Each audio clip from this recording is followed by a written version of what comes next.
There will be spoilers ahead. Lots of spoilers, so be careful, won't you?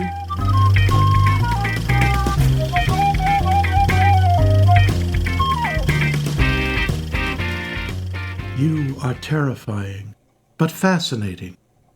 You have needs no one else understands.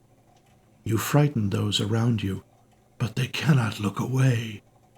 You step on people, but only because you are lonely. You destroy so you can create. You are strange, fearless. You cannot be stopped. Devastating, shattering, cataclysmic, filled with meat.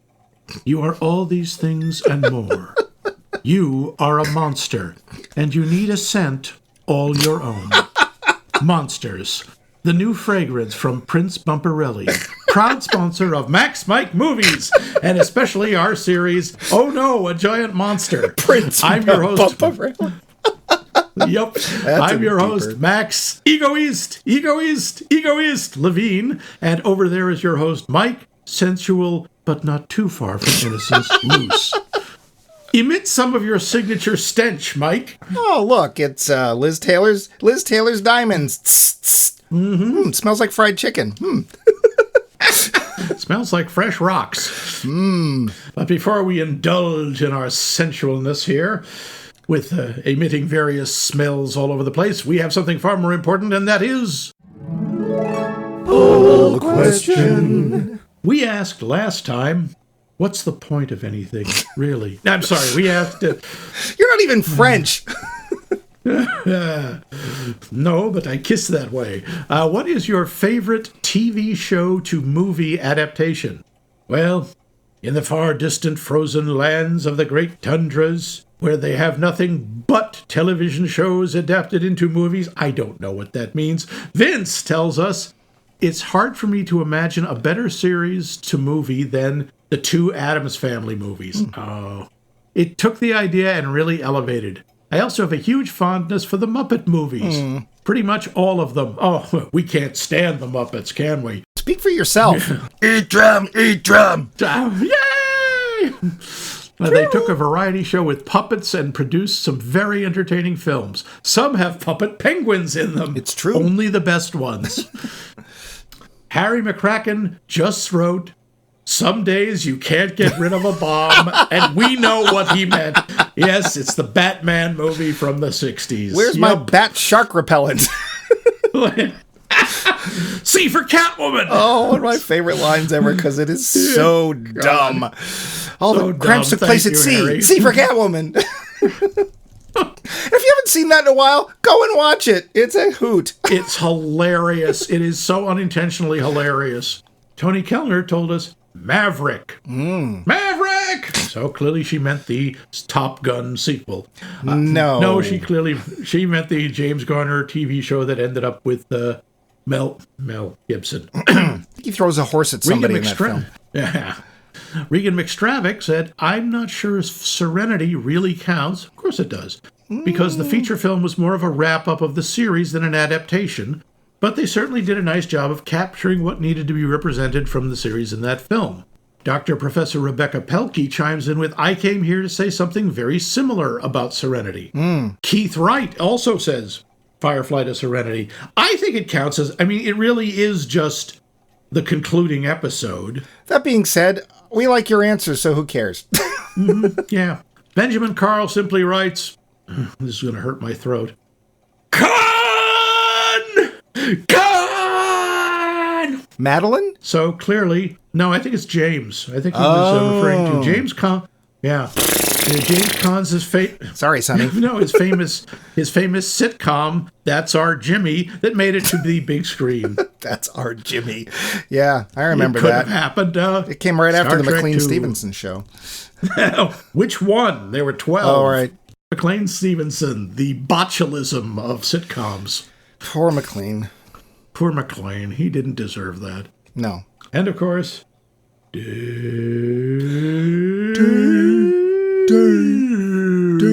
One ping only. Trebek. That's what I gave your mother. Nothing came to mind other than Star Trek movies, which are a mixed lot. That's Yes. true. So I asked the Gemini AI, not the Genesis machine, for candidates. Okay. Genesis is Planet Forbidden. It mentioned The Fugitive.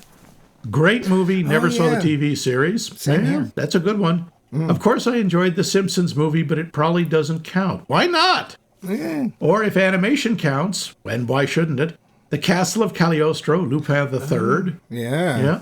Hands down better than the TV show or the original manga. Ooh, spicy. Traditionally, TV shows in general are or were made with a lower budget, not anymore, so are mostly weak compared to feature films. Nowadays, we're in a golden age, and the quality scripts that run out over multiple episodes are stronger than feature films. It's true. I don't go to movie theaters anymore, though I miss the ritual. I wish I could say he was wrong. Yeah. TV shows, also the budgets for TV shows are, shall we say, astronomical today. My God, some of them for like one season is the equivalent of a feature film, and not just like an Avengers movie. Well, and that too, but you get 10 whole episodes. Now, to be fair, each one of them is an hour long, and often they look exactly as good as a film. But remember the days when you had to do 26 episodes a year of your show? Yes, but we're old, so yes, we remember that. Charles Forsyth says, I have a few. Okay, wait, this has to be wrong.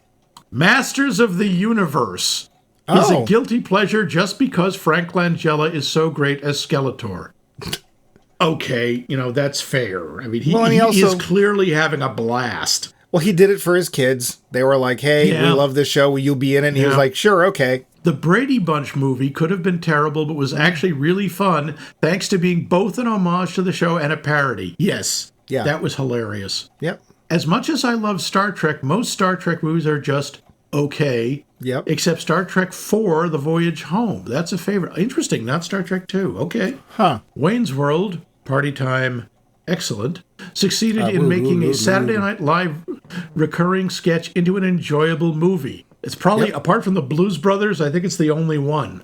Most SNL movies prove that stretching a one-note character into a feature film does not work, except for one other. The Blues Brothers is an iconic film which started from characters created for Saturday Night Live. They didn't really have a sketch, so this might not count. I think it still counts. They were recurring. Yeah. They showed up a bunch of times. See our entire episode on the Blues Brothers. Yep, also Wayne's World. Yep.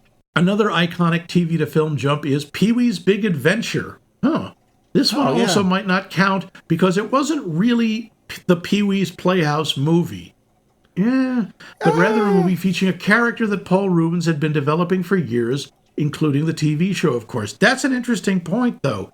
It is the character moving from the small screen to the big screen, but it's not the show, really. But I think it still counts. I'd still say it's an adaptation of sorts, right? Yeah. Besides, we like the answers. Yep. Our fine Irish lad, Bill O'Lading, a.k.a. Adam something or other, says, favorite television show turned into a movie adaptation?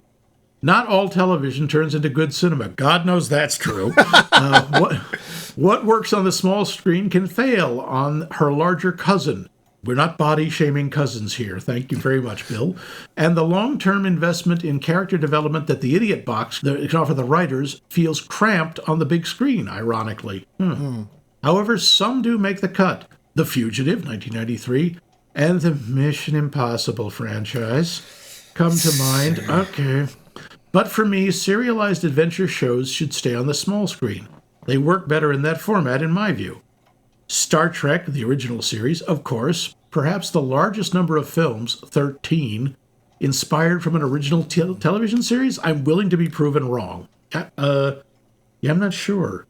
I mean, Mission Impossible, we found out a couple weeks ago, was 8. They were 8. Yeah, maybe. Yeah. Yeah, well, probably. Anybody out there, if you know of one movie series created from a TV series that has a larger number of episodes than 13, let us know. Yeah.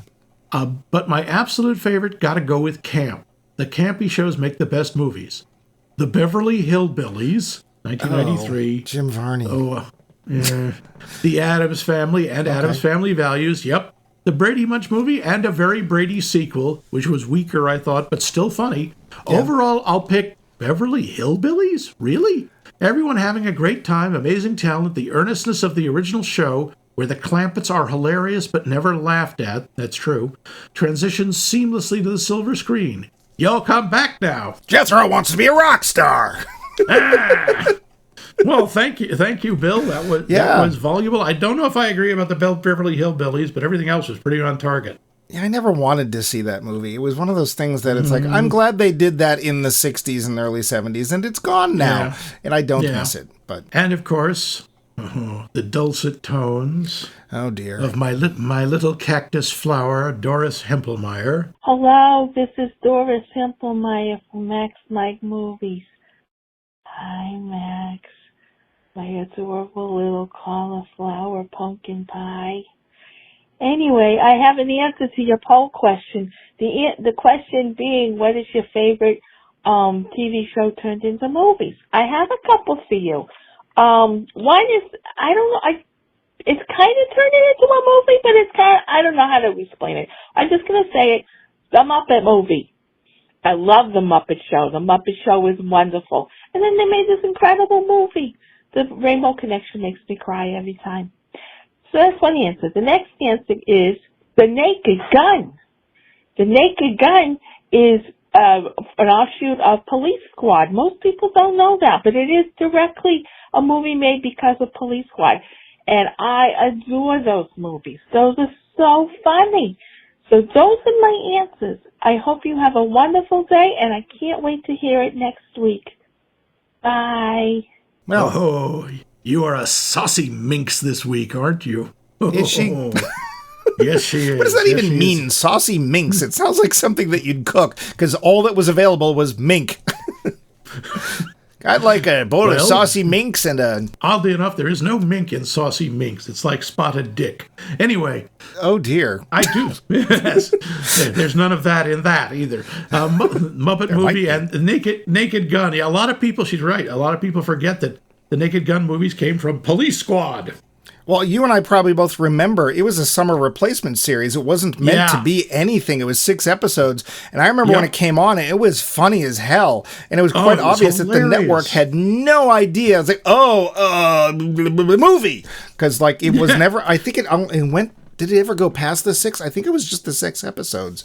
I think you're right. I think the tropes they played with, like even stuff during the credits. I remember there's one point where they freeze frame at the end, and they're in the police squad room, right. And the convict or the guy they capture realizes that everyone else is frozen except him, so he's about to escape. And he's like, "Well, why not take some stuff with me?" So he starts picking up stuff, and all the other actors are frozen. That was how every episode ended. They would all. It was supposed to be a freeze frame, but all the actors stopped moving, but there would always be something. Like there was a monkey in there, and the monkey starts jumping around and knocking things over, or somebody's pouring a cup of coffee, and it keeps pouring all over somebody's hand, and you see their face slowly go tenser and tacky. Yeah, that was a funny show. It was obvious that it's like, here, have some money, make this thing, whatever. And they're like, all right, do you want us to do anything in particular? No, just whatever you want is fine, and that's why it worked. So, speaking of which, went to the theater this week to see next week's film, which we'll announce at the end of the show. And who did the little thank you for coming to the movies thing? Oh, it's our favorite Qui-Gon Jinn, but he's playing the lead character of the remake of The Naked Gun. Frank Drebin's son or nephew. Frank Jr., Yeah, whatever. So that's something to look out for. To be fair, Liam Neeson can be very funny. He actually did a cameo in Ted 2. He was very funny there. Didn't see Ted 1. He's done some voiceover work that was pretty funny. Huh. I mean, I admit he was in the Lego movie. He was funny as good cop, bad cop. I mean, that is part of the point, right? Like, that's why they got Liam Neeson. They got Leslie Nielsen. Liam Neeson? Leslie Nielsen? Is it a conspiracy? Okay.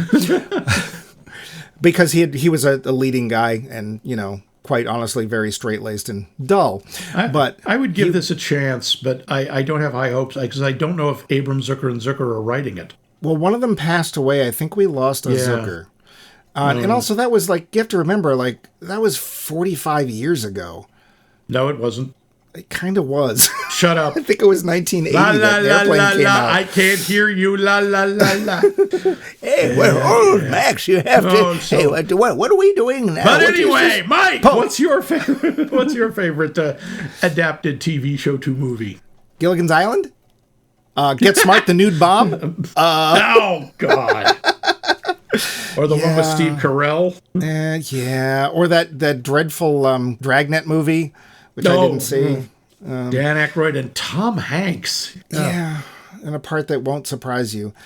I could say Star Trek because I'm a big Star Trek geek, but I think, honestly, the one that surprised and delighted me the most was probably the first Addams Family movie, because it was very different from the TV show. Like, they kept the whole, horror and people not getting this family and this family not getting the rest of the world part, but they totally changed how it worked. And there were parts that were just really funny in that. And I want to say that it wasn't Fairuza Balk. Who played Wednesday? Was it Fairuza Christina Balk? Ricci. Christina Ricci. No, Christina Ricci. Christina Ricci's Wednesday was kind of, and they figured this out pretty quick, was kind of a major focal point of that film. That was iconic. That really was. Was it the first one or the second one where she goes to summer camp? Second one. So the second one, I got to say, too, had some really funny bits in it. And they could never have done that stuff. But her little romance with the Jewish kid and them starting to actually tie up and set people on fire. And I'm going to go with Addams Family. Even the little bit where they're sitting on a bench and you know what happens to me if I eat peanuts? No, I die. And she just ooches a little closer to him on the bench. Like she thinks that's adorable. Yeah, and of course Raul Julia is so wonderful in that. And God, what is her name? Angelica Houston. And Christopher Lloyd. Yeah. The casting. I mean, I'll just go ahead and say it. That's also my favorite adaptation. Yeah. I think it's amazing. And the casting in that is so spot on. Yeah. For everybody. Yeah. I mean, good Lord, Carol Kane as Grandma is wonderful. She doesn't get a lot to do, but she's great. Yeah, I'm still trying to squint and look at her as the engineer on that Star Trek show, and I'm like, I know. Well, they put about 40 pounds of latex on her face. Well, I think that's really her. I think she just No, I mean in the Addams Family. Oh, okay. But it just, I know that's her as the engineer. Yeah. And I think, honestly, I saw her in a series called The Unbreakable Kimmy Schmidt. She's aged very well. Yeah, and she's always been a little strange looking, but I think she was pretty enough when she was younger. It's just, everyone gets old, and most people age, Tom Cruise. That's just the natural way things go, and some people don't, Tom Cruise. Yeah, I'm afraid to me she will always be Simca from Taxi. Yeah, but that was all wonderful. We love people's answers. Thank you so much. Thank you so much. They are wonderful, as Mike just said. And you know what? We're kind of hooked. We need more answers, man. Play faster, man. We need some sweet answers, man. And so we'd like you to think about this. What movie franchise do you think has had enough already and should be quietly laid to rest? Or sent upstate where it can run and play in the grass. And play with other movie franchises. Yes, exactly. Is 13 enough Star Trek movies? Are they really going to stop with the Mission Impossible? This has nothing to do with next week's movie that we'll be seeing, but and I'll tell you how to answer that at the end of the show. But for now, the facts. Budget, $500,000. Wow. This is in 2010, you understand. Dang. Less than $500,000. That's pretty impressive, actually. The box office, $4.2 million. You know what? That's good for them. Yeah. And, of course, it spawned a sequel. It did? Monsters Dark Continent, which we all know. Right? Anybody? The Monstery? Came out in 2015, and they, of course, made the brilliant studio decision to not use anyone from the original, including the writer, director, nobody, and it tanked. Oops. I believe I couldn't find what the budget was. I think they were embarrassed. And the take was about $52,000. That much? Okay. I think it closed like after the first weekend. It's got an 18% on Rotten Tomatoes. That big? Yeah. Well, it's no Birdemic. It is no Birdemic, but what is? Troy? Wag. Big wag. The director, Gareth Edwards, Sure. also served as the cinematographer, production designer, visual effects artist, and camera operator. Huh.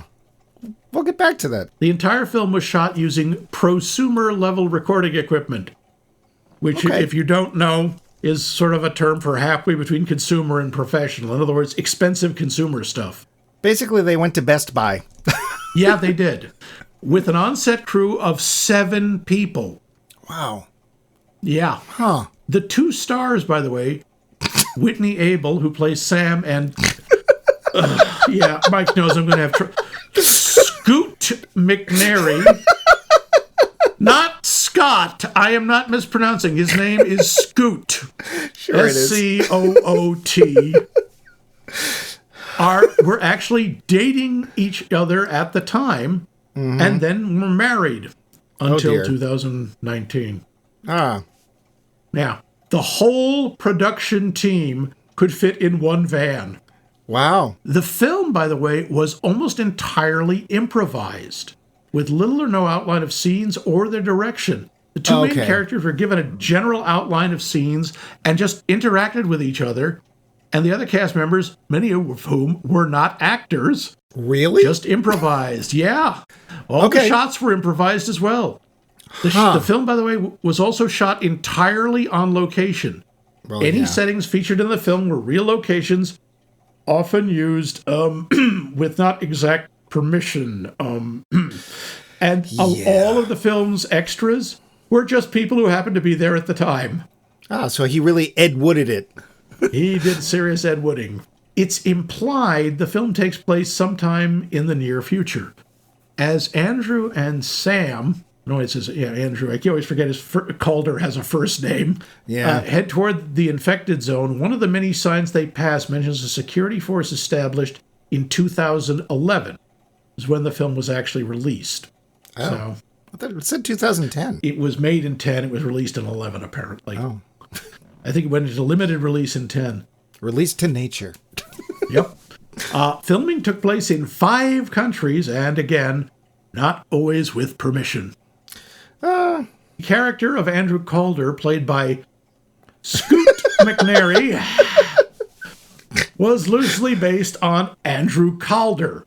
He's a friend of Scoot McNairy. Andrew Calder was doing a lot of photography at the time and had attempted to shoot a film in Mexico that ended up being a disaster.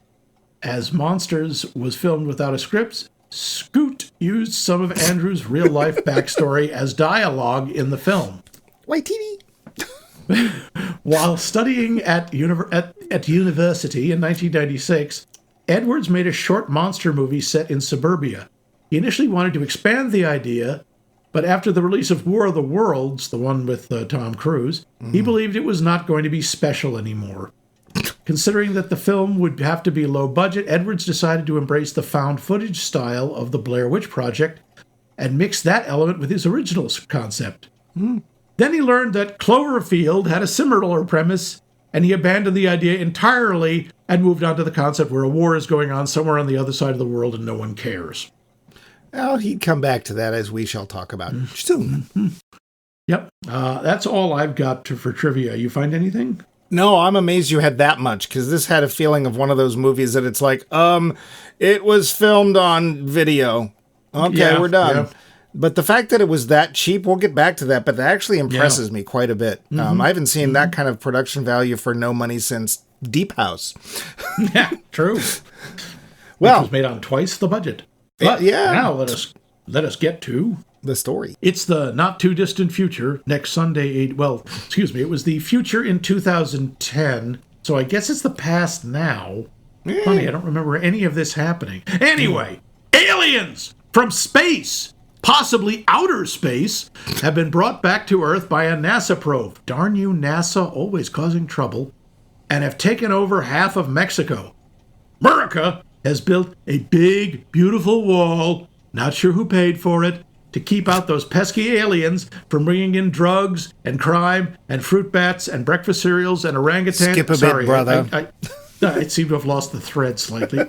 Anyway, scruffy photographer Andrew Calder, no relation to Alexander, is in Mexico near the infected zone. Ew! Trying to get a picture of a real live alien for his tentacle hentai collection. I mean, to sell. To sell. Turns out the daughter of big famous publisher guy is in Mexico, and Calder's editor or boss or something wants him to escort her to the ferry to get her out of Monstervania. Should be easy, right? Well, if it was easy, we wouldn't have no picture. Oh, I sense wacky hijinks ensuing. The daughter, Sam, is engaged to someone named John, but we don't like John because he's not Calder. Ooh, is this going to be It Happened One Night with aliens?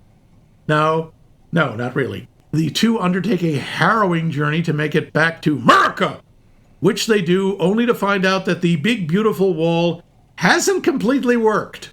What? That's crazy talk. Walls always work. Sam eventually falls for Calder's unshaven charms, and we also get to see some hot alien nookie, I think. And suddenly we're back at the beginning of the film. Confused? You won't be soon. Or you'll be more confused. Maybe. The film. Wow. Yeah. So, had you ever heard of this movie?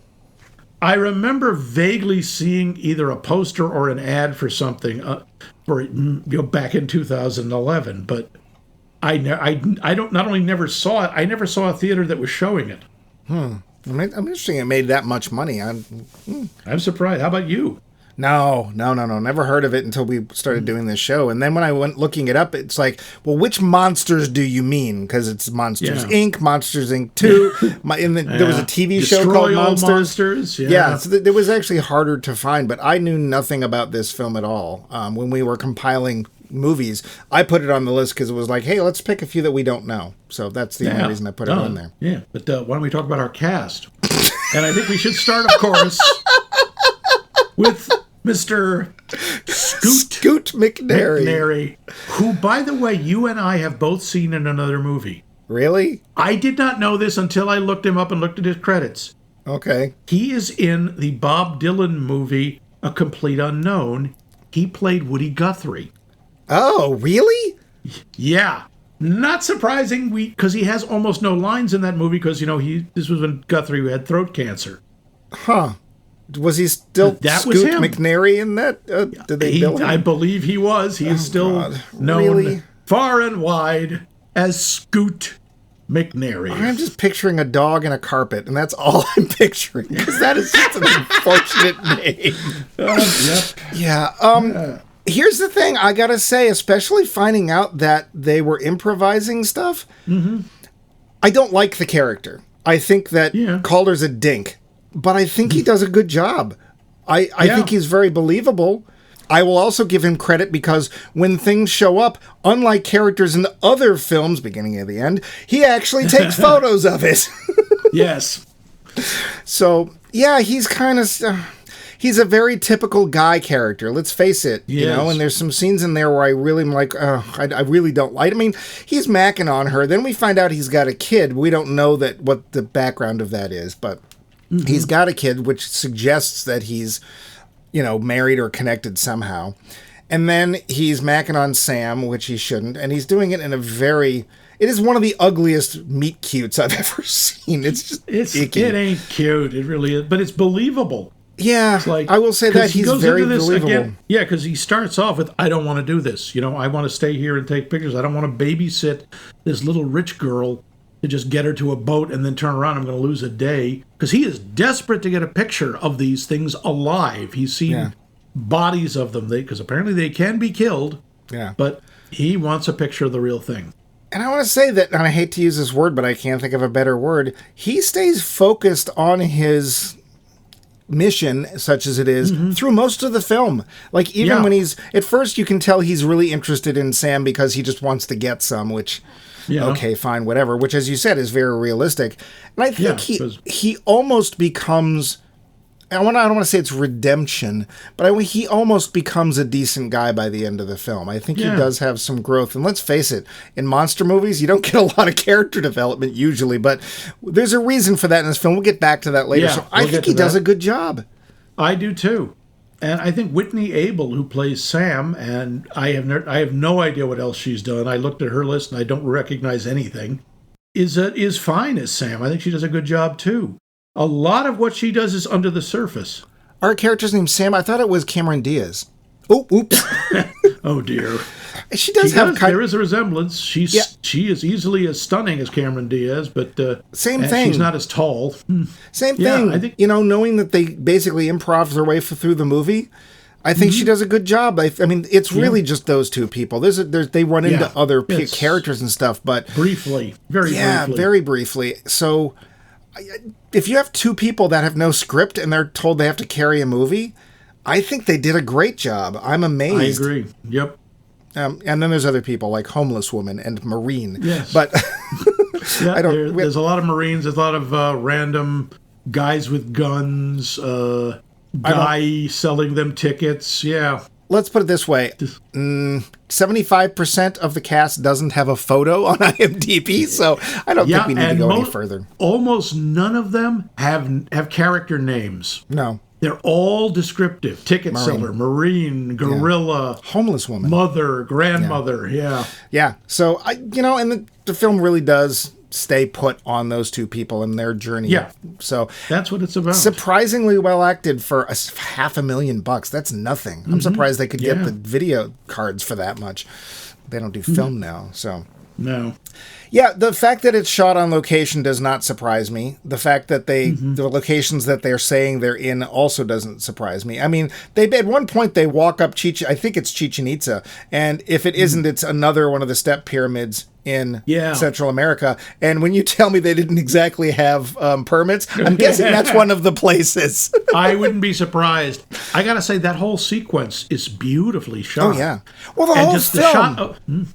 I think the whole film is really well shot. I mean, it's gorgeous. It's not like sweeping landscapes. Oh, sometimes it's sweeping landscapes, but it's really well shot. Everything from the close-ups to the landscapes it gives you a real sense of what's going on. It feels very real. The odd thing about this to me, in this movie, is we don't see many monsters. No, we do not. I think we get monsters on screen. This is like an hour and a half movie, maybe 10 minutes, maybe. Yeah, and it's mostly near the end. And one of my notes is, where's the monsters? Where are the monsters? That's the name of the film. Where are the monsters?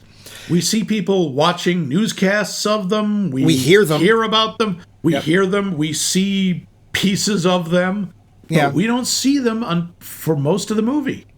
Well, and now that you've told me the trivia, I think one of the reasons we don't see them is because they's expensive. Yes, they is. You can see the last quarter of the movie is, well, there goes the FX budget. And I bet you have to say, once again, when these special effects show up, they're actually really good. I thought they looked totally fine. Like, there's points where they are picking up trucks and throwing them, and I don't know how you do that on $500,000 budget, but... something picks up a truck and throws it, and then they intersperse a monster on top of it. But even when there's tentacle nookie, there is a sequence where I don't know, maybe I'm just reading my own perversions into this, but there is a sequence with two of the aliens, and the music gets all tender, and their tendrils are entwining gently, and they're glowing on and off, and and then they just go their separate ways. And I'm assuming the male one says, "I'll call you," and never does. Yeah. And maybe they don't even have male and female. Who knows? Yeah, that's true. We have no idea. No idea. These things are completely alien, which actually works really well. Well, they do kind of remind me a little of the aliens from The Arrival, that Denis Villeneuve film, which I really, really like. I really like that film. And they are very tall and tentacly and stuff. And I don't remember that. I don't think there was any tentacles in Cloverfield. But they often don't show you the monster because they want the shock to remain as long as possible. And here we just found they couldn't afford it. But I gotta say, there's no cheap on the screen. Like, I'm guessing they found places that either had been in hurricanes or otherwise affected by horrible weather, and either it was recent or they just were never rebuilt, and they would film in them and showing the destruction caused by the monsters and or the bombing and stuff. And it's very effective. I'm sure they found places that were actual sites of battles between government forces and the cartels or guerrillas or just things that were, as you say, were never rebuilt. Oh no, it's very real, it's very gritty, it's very boots on the ground. Yeah. This isn't, yeah. I was going to say, the wall even looks very, very realistic, although I do have to wonder at that giant hole in it. Yeah. Is there a sign that says monsters don't come in here? But why do you have this big gap? No. Yeah, but didn't you see there was an orange and white barrier in front of it, one of those drawbridges, those lower things, and you can't get past that, man. That's invincible. Yeah. Everyone knows walls always work. My note was, wow, that thing is a Trump wet dream, that wall. Yeah. They make it is huge, and it looks, the other thing I thought is that where the Night Watch is hanging out now? Oh, yeah. Winter is coming. It's protecting the North. You know nothing, Jon Snow. Yeah, that's true. Yeah, the premise itself, though, is pretty thin, let's face it. And they tell you what it is in the beginning of the film. We need to get from here to there. Yeah. That's it. That's our plot. The plot is not complicated. Yeah. No. And we can tell right away that's all they're going to focus on, and there's going to be obstacles. I will say that initially they're like, well, it's going to take us, we're going to have to get on this train to do this and blah, blah, blah, blah. And it's like, okay, the train's going to get knocked over. They're just stopped because the tracks are, okay. All right, well now, okay, they're going to get lost. And it's like, oh, no, they actually get where they need to go. It's like, I really thought you'd pull the usual, worst possible case scenario stuff and you never get where you're going, but they actually get the places they're going fairly easily. Yeah, yep. And what's surprising, and then they even get back into America very easily because there's no one at this big open gate, which clearly now they know it doesn't do anything. Not to mention the fact, I believe the aliens can fly. Well, we don't know that. We only see them walking. We see them floating when they're getting it on. No, they've got legs on the ground. Sure? Feet upon the ground, feet upon the ground. Knees upon the ground. That's it. Knees upon the ground. Knees upon the knees upon the knees upon the ground. Yeah, they're definitely walking about. I don't think they fly. But that big hole, they're just going to go where they're going to go. That's all. Well, also we find out, interestingly, that whatever the elbow sex results in, it isn't something that happens with the monsters. They apparently do something that infects the trees, and there is this fungus, this actually quite realistic looking glowing fungus that not only lights up, but it reacts to sound and it reacts to vibrations. It lights up back. And apparently they are guessing this is what makes the monsters. Yeah, some of the guerrillas who were leading them through the mist, through the jungle. Wrong gorillas. Not that wrong kind of gorilla, but they say that they hatch, they go down into the river, and then they think they go out to sea or something, and that's where they mature. Well, and there is all this, political stuff, and we'll go back to the politics because I'm sure that's meant to be a part of this. But there's all this political backlash about bombing areas, and they're like, don't bomb these areas, and people are having to wear gas masks. And it turns out the reason they're bombing the areas is because it's called the infected zone because that's where all of these, I can't even call them eggs, but this is where the stuff that's causing new monsters is. Yeah. And they're dumping chemical weapons on them, even though people are still living there. Well, and in the rivers, too, because, they're trying to stop this gigantic outbreak of gigantic monsters, which, it sounds horrible, but also it's like, well, what else do you propose? What else should we do? Because even when they do have fighting with them, the fighting does not go particularly easily or well. Yes, there are some dead bodies of aliens, but it's by no means easy to get rid of these things. So, they're tough. It was nice to see one of these monster movies take place somewhere other than the U.S. for a change, or Tokyo. Yeah. I thought that was actually kind of cool. So, I agree. I will say there's some plot things that kind of bother me. Oh, what's that? Well, we get to the point where they're going to get the last ferry for the U.S., because that's what you need to do. You need to get in the ferry, and sure enough, there's somebody there charging ridiculous amounts of money so you can buy a ticket. And they That's charge very $5,000. And it's like, hem ha, okay. Somehow Calder has $5,000 on him. That okay. surprised me that he has it apparently, although I couldn't tell if he was paying him cash or if somehow credit cards still work. Nope, he seemed, because he was putting it in his pocket, the guard there. Okay. So part of me is, it's not so much that I'm surprised that Calder has $5,000. It surprises me that he still has $5,000. Yeah. Because Calder will prove not to be the brightest bulb in the box, shall we say. No, yeah, his idea, they're waiting to go on the ferry the next day, or he's not planning to go. He's wanting to put her on the ferry. Right. And he, of course, decides, it's a good idea, because apparently Sam won't sleep with me. I'm going to get crazy drunk in the middle of a war zone and take a random woman home with me, who, of course, when he runs out of the hotel room, promptly robs him, because who wouldn't? But strangely doesn't steal his camera. That surprised me. Like, why didn't you take that's obviously an expensive piece of hardware. I personally found the whole passport theft thing just annoying. Like this little added, we knew they were going to end up on the road to perdition anyway, right? Because that's where this monster movie's going. If they have a nice easy boat ride to the States, well, that's not much of a film, is it?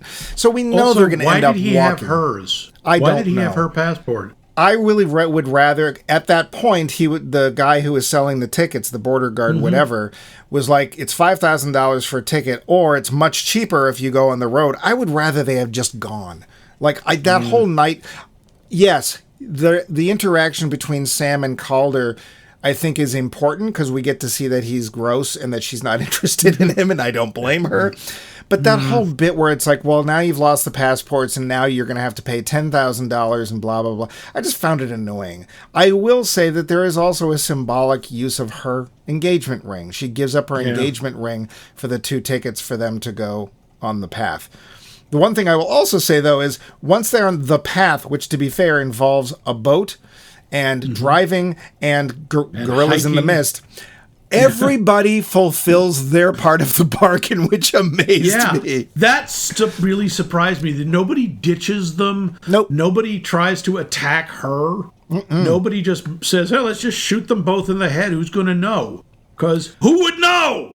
Well, and you might say, well, all these people are doing their best to get people out of trouble. However, none of these people seems to be wishing to do so for themselves.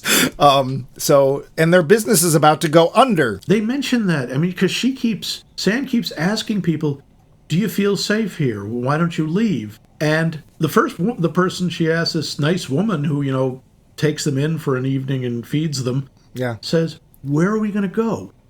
Yeah. And she has a point. And the others say, when they're out with these gorillas who've clearly had a lot of experience with the aliens, not enough. They say it very simply, if you don't bother them, they don't bother you.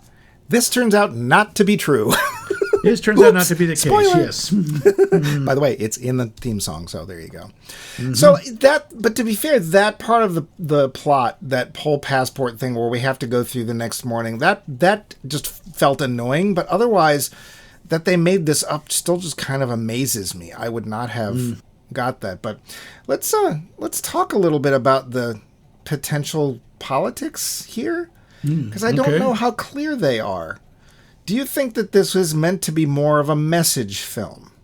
Not really. I don't think it's shoving it down your throat. I think it's sort of there. And there is the idea that that's all we're doing is we're sending over some planes to dump chemicals onto the trees. Right. And it's like, well, yeah, because it's not our problem. It's another country's. It's down in Mexico. We don't care about that's them. Not true either. Yeah. Texas, by the way. Yeah, hello. Yeah. Was it Texas? I wasn't sure it was Texas or New Mexico or what. No, it was Texas. It was Texas. Or it was supposed to be. I'm pretty sure it was Texas. Okay. I mean, I think it's there. It's a background because it's also, I thought, the fact as you point out that nobody takes advantage of them, nobody just rips them off, that also subverts a cliche because it's always, oh, yes, senor, I can get you out of the country. Well, to be fair, that does happen. It does happen, but it also happens. Some of these, like the guys with the illegal immigrants being brought over the border, the coyotes who bring them over, They often do it because they know they can get repeat business. Yeah. So I was glad of that. It didn't bother me. And I think, honestly, anything that kind of de-enemies the Mexican and Central American people is welcome.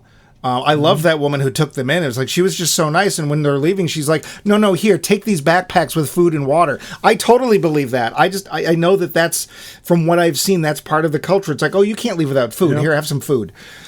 Yep. I just wondered the thing I liked, Sam didn't try to pay her.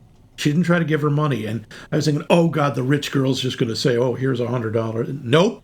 She gave her a hug and said, thank you. I do think that there's meant to be some sort of discussion or point about immigration and the wall, and I wondered, what is monsters, what does that represent? Yes, aliens, but does that meant to mean something else? But I think this is where we run into the weakness of not having a script.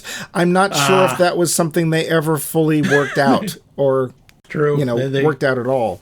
They didn't get it across that terribly solidly. But it's like, here's this giant wall, and here's people trying to get from Mexico to the United States. Although it turns out it's a lot easier because there's no one actually there. So, I wasn't sure. I couldn't tell if they were trying to have the monsters make some kind of political point or not. I thought that was kind of muddy. I will also say, and this is obviously a budgetary concern, the movie is a lot of waiting for something to happen and then just narrowly avoiding the action. Yeah, there's a lot of times of, is that an alien? Oh, no, it's a plane. No. Oh, and it's gone. And even worse, there are way too many scenes where the characters need to go to sleep. I think they literally go to sleep 4 times in the movie. I think that's right. And it's but they also, I gotta say, they do something a lot of movies don't that is very realistic. They have to stop to pee. Well, she several does. times. Somehow, apparently, Calder never has to. But I assume he just does in his pants. I don't know. Well, he is really, He looks that way. I'm sorry. Yeah. I'm sorry, Scoot. You just do. Yeah. And it's earlier you said that the director of this, a Mr. Gareth Edwards, made a previous film and kept having trouble because somebody else came up with his idea and he would abandon things. Well, he starts the movie off with the found footage thing. And I have to say, found footage in night mode makes special effects look better. Yeah. Because you can't tell. True. He's done some other stuff that you may know. Really? He directed Rogue One. Did he? Yes. He also directed the 2014 Godzilla. Really? Yeah. Well, here's the thing. Except for I don't need no script. I have to say, we talked about this. It looks good, and he got so much for so little money. And I'm looking now, if he was the director of Rogue One, the way that this is filmed and the way Rogue One were filmed, it feels very similar. And it's not a dissimilar topic, right? Because they're gorillas in that one. With a U, not like Raymond Burr. Right. Gorillas, yeah. So there's a couple of quotes in here, the first of which is very early in the film. And that's when we have Marine, Marine, not Marine. Marine. Sure. He starts humming the Ride of the Valkyries and goes, "It's my theme song. Everyone has to have a theme song." And I was just like, bets as to whether he knows what it is. Yeah. And the other one was actually... that's sung by women, right? And about women, and There was another quote later on that I thought was actually pretty clever. And it's because Calder spends all his time taking photos, and he's taking photos of disasters and, in a way, people's miseries. And Sam says, "Does it bother you that you need something bad to happen to profit from it?" And Calder, without missing a beat, just looked to her and says, "Like a doctor?" And it was obvious that stopped the conversation right there. It's like, oh. No, she tried to keep it going. She was like, "You know what I mean?" And as he points out, do you know your father's publication will pay $50,000 for a picture of a dead child? Do you know how much he'll pay for a picture of a happy child? Nothing. Yeah. It's like, ouch. Yeah, can't argue there. This does cycle around because we get to a scene later on where somehow their truck in the parade of trucks has not been attacked during the night when the monster shows up. And in the morning, Calder goes off to look for who might have survived, and he finds a dead child. And what he does is he takes his coat out of his backpack and he lays it over the child and he doesn't take a photo. And I thought that was that was a nice, that was a great scene. It's like maybe Calder's actually going to be a human after all. And I like it because I especially like the way that scene is done because he's taking his camera and the lenses out of the bag first, and my first thought is, oh God, he's going to take a picture. Yeah. But it's because the jacket is underneath them, and he's just getting them out of the way. And that was like, okay, that's a very human thing to do. Yeah. I also really like the relationship or lack thereof between Sam and John. We know nothing about them. We don't know who John is. We don't know, maybe he's Mother Teresa and Greta Thunberg rolled into one. But we know she doesn't want to marry him. We know that almost instantly because her dad is saying, when she's talking to him on the phone, did you call John? And she gets this little furtive look like, no. I can call him later. He's like, oh, okay. And it's one of those subtleties of the film where it's suggested, but my feeling is it's not exactly an arranged marriage, but I don't think it was her idea. Or it's clearly something her old man is pushing. Yeah. And my guess is that she went on this. That was handled really well. My guess is that she went on this trip as a way to get away from the whole marriage thing, and maybe something will happen and I don't have to go back home. And as it turns out, something happened and you still have to go home. But so there are some subtleties here, and again, the fact that it's not written as a script just amazes me. I can't get over that. But there are some things too that make me question. So they attack the trucks. The monster attacks the trucks. There were 3 trucks in their little caravan. 2 of them are destroyed. Everyone else dies. They're left alone in their truck. So the next morning, of course, what they do is they get out of the truck and walk. And I was like, why are you... I don't know. Yeah, I was like, you have a truck, a perfectly good truck. Yeah. That and when he's looting the bodies of the gorillas. Right. And I like the fact that not only is he sensible enough to do that because he's taking their gas masks. Right. And he throws up. Yep. Because one of them, and we don't see much, but we can tell he's been ripped open. Yeah. It's disgusting. Of course he's going to freak out. But he leaves the guy's rifle. It's right there. Yeah. It's right there. You're in the jungle, man. Forget the aliens. Something's going to eat you. A jaguar? Yeah. They can pull alligators out of the river and then kill them. I've seen them do it. Yikes. Huh? I will say this, and this is a point that you have brought up many times when it comes to gunplay in movies. It is much harder to shoot a gun than people think that is. And he may be smart enough to go, you know what? I have no idea how this works. I'm more likely to kill myself than That's I am. a point. But that's a point. If he's never handled a gun, then maybe, that's a point. As far as the whole film goes, that's where we usually get to this part. What do you got left before we get to that part? Well, I think I want to talk about... I don't know if you want to discuss this before or after the way the ending is the beginning. I was waiting until the end of the show, but if you'd rather do it ahead, we can do it ahead. No. Okay. Nope, let's do it at the end. The finish. Hey, it's the end, Max! Ah! What? Death! Oh. What did you think of Monsters? I actually think it's really good. It's not... I mean, it has flaws, and it's a little disappointing because, so few monsters. Where's the monsters? Yeah. I'm expecting monsters. There's more monsters in the title. Yeah, seriously, there's more monsters on the movie poster. Yeah. And there isn't much on the movie poster. But I do have to say, especially for an improvised film, it gets so much right. The pacing's really good, the photography's good, the performances are good. And this isn't a monster movie. That's, I think, one of the distracting things about it. It's a character story. It's about the 2 people. And it's about, it's a road trip, basically. It's a road movie. I'd argue that you could say it's more of a horror film because things jump out and they're trying to get through it and people are being picked off one by one. But it's more horror than it is anything else. But yeah.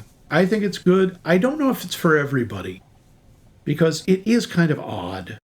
Well, and there's a lot of teasing and effects like, oh, something's going to happen. Oh, no, nothing happened. Okay. Yeah, there's a lot of which ramps up the tension, but it does to a point where you're like, I hear the monsters. I know something's moving about. Yeah. We're not going to see it. So, well, here's the thing. Yeah. How about that ending? Because the ending loops. The ending of the film is the beginning of the film, which suggests something. It suggests that our 2 characters die. Well, or at least Sam is hurt, we see Calder pick her up, but he seems all right. But yeah, we don't know because the last thing we see is a Hellfire missile hitting one of the aliens. Yeah. And Hellfire missiles do not produce small explosions, and it's right nearby. So we don't know. That's the thing. We also see them get separated, which is a little heartbreaking. Well, and the hard part is that we don't realize what we're seeing until an hour and a half later, and by then I'd already forgotten what I'd seen. So I didn't even, like, what you just told me, I don't remember at all. So how do you think does that affect your potential recommendation for the film? I honestly don't understand why he did that. I'll say it, I don't get it. Yeah. It kind of bothers me. It does, I think, diminish the film a little bit, but not enough that I wouldn't recommend it. But I don't get the circular nature of it. Yeah. I don't get the end as the beginning. Did you? No. Not only did I not get it, but I didn't get the alien tentacle sex scene. Because Calder and Sam are watching with sort of this sense of wonder, and they come away feeling like they've learned something, and I don't know what it was. And it's like, oh, they're just like us. Are they? I don't know.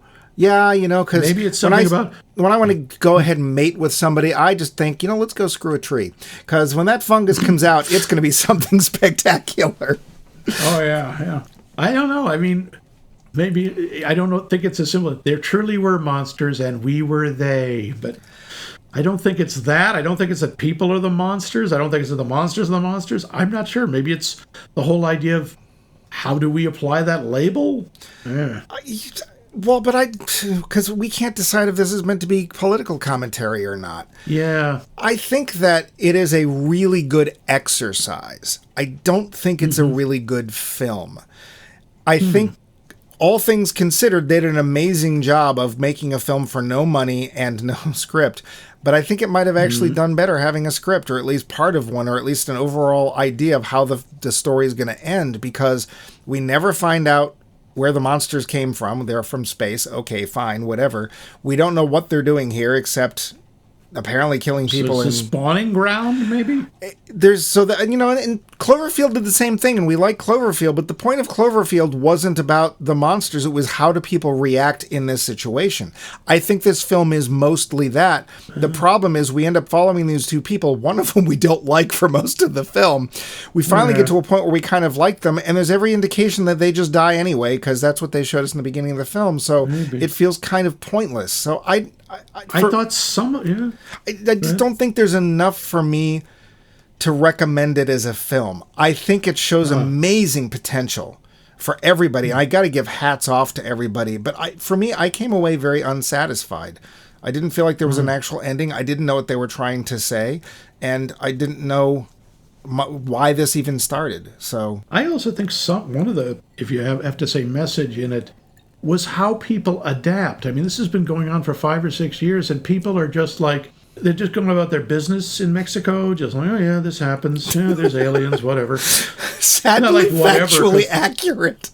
That's the thing. People can adjust to anything given time. I know. And it's terrifying, but it's like, oh yeah, we got to get you out of here. Oh yeah, you'll probably die if you go into the jungle.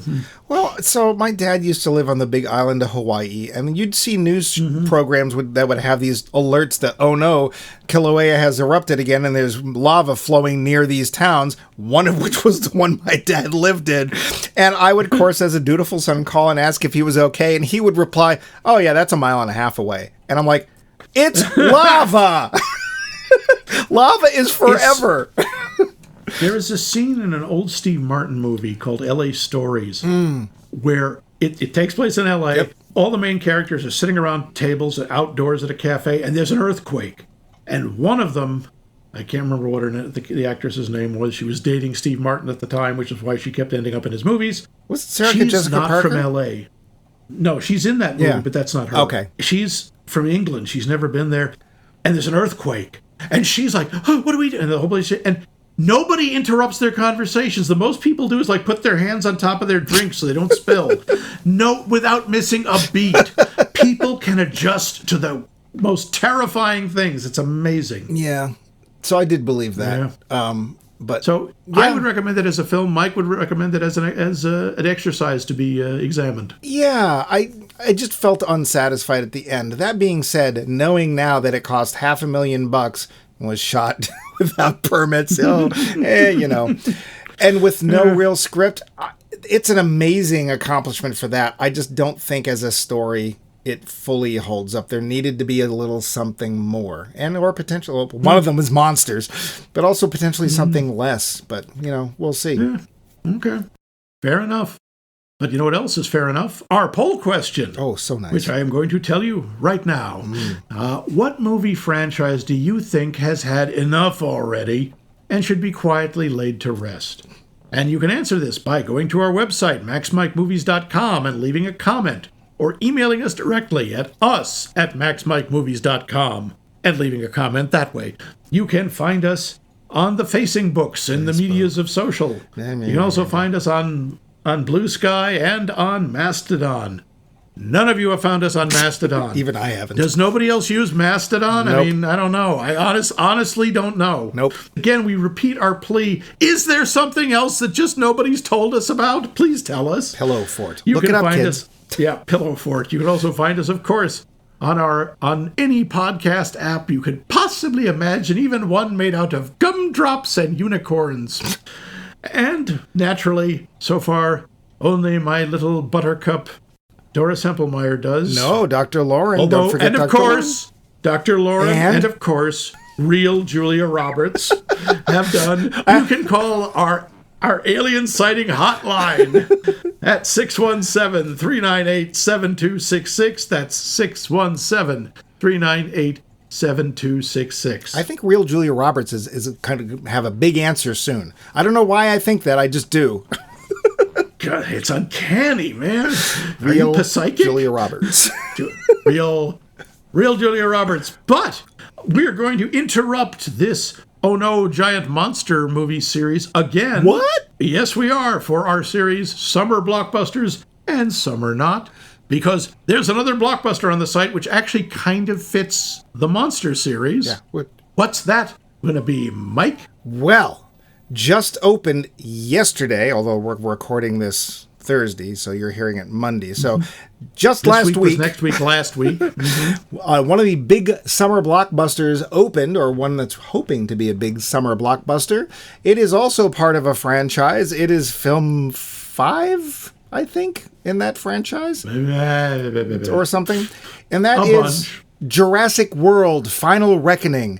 And it's coming out with its dinosaurs and its Tom Cruise. and Final Reckoning? Wait a minute. Okay, it's Jurassic World Rebirth? I think it's Rebirth. Yeah. Yeah, Rebirth. Yep. And it has got, what was for me some surprising people in it. Did not realize Scarlett Johansson and Mahershala Ali are going to be in this film. And it's planning to be big and to make a big splash in your local theaters. I would also like to point out, you probably didn't know this, and this was completely a coincidence.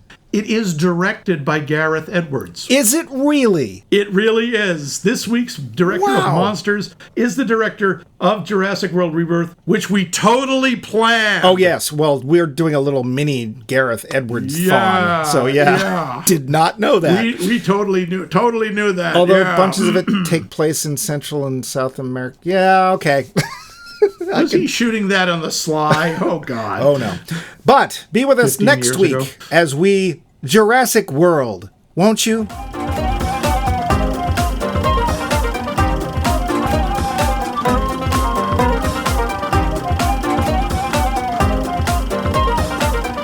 This has been a co-production of The Voice of Max and The Movie Wrench.